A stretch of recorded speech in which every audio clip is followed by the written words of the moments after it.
Price Lord. இன்றைய நாளுக்கான வேத வார்த்தை அது மத்தேயு சுவிசேஷம் 13ஆம் அதிகாரம் 29ஆம் வசனம். அதற்கு அவன், வேண்டாம், களைகளை பிடுங்கும் போது நீங்கள் கோதுமையும் கூட வேரோடு பிடுங்காதபடிக்கு இரண்டையும் அறுப்பு மட்டும் வளர விடுங்கள். பாருங்க, ஒரு நல்ல நிலத்துல நல்ல விதை விதைத்து வளர்ந்துட்டு இருக்கு.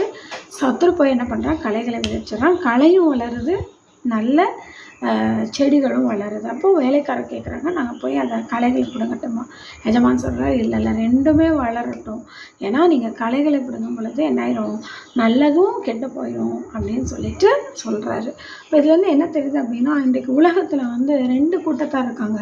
ஒருத்தவங்க தேவனுடைய வசனத்தின்படி வாழ்கிறவங்க, இன்னொரு கூட்டத்தார் தேவனுடைய வசனத்தின்படி வாழ்கிற மாதிரி நடிக்கிறவங்க. ரெண்டு பேர்த்துக்கும் வித்தியாசம் இருக்கும், கண்டிப்பாக இருக்கும். அதை நம்ம ஆவியில் கண்டுபிடிக்கணும். ஹல்லேலூயா. கண்டுபிடிச்சு நம்மளை அவங்ககிட்டேருந்து விலக்கி பாதுகாத்து கொள்ளணும். நம்ம வசனத்தை கேட்டு அப்படியே விட்டு விடுறவர்களாக இல்லை, வசனத்தின்படி நடக்கிறவர்களாக இருக்க வேண்டும். அப்போ நீங்கள் என்னென்னா நல்ல ஒரு விதை விருட்சத்தை போல் நீங்கள் இருப்பீங்க. அப்போ மாய்மாலம் பண்ணுறவங்க என்ன பண்ணுவாங்க, களைகளை போல இருப்பாங்க.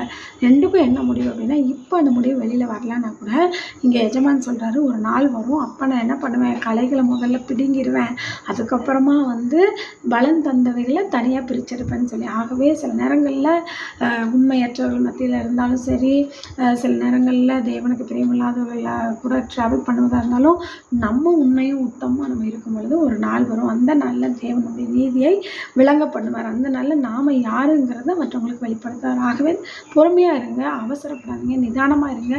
கர்த்தர் ஏற்ற நேரத்தில் எல்லா காரியத்தையும் சரியாக செய்து முடிப்பார். ஆமென். God bless you.